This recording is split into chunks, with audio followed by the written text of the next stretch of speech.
Greetings, Mark Brown here. We're going to be looking at how we can use the flash fill right here in our Excel spreadsheet. If you notice right here, we have name, we have first name right here, we have last name right here. Right? If you notice it, two name over here, so we want to get all the last name here and all the first name here. Because for instance, you're in the office. I have at least 1,000 of documents and all of that. To do, the type name here. How do you really get them here?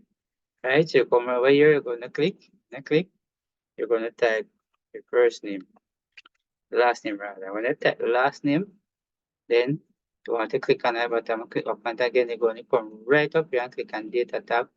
You're going to come right up here. So this is the flash fill. Not the flash fill, but some version of Microsoft Office use it name for flash fill, but this is the logo. Right, you're going to click. You notice all the last name jump up here. We're going to put in the first name now. So we're going to type the first name. Right, to click on it button, click up and again, and come up right here and click on flash fill, and there you go. So if you have at least 1,000 or more to do it just like this, you just have to do that, use the flash fill. So thanks for watching. See you in the next video.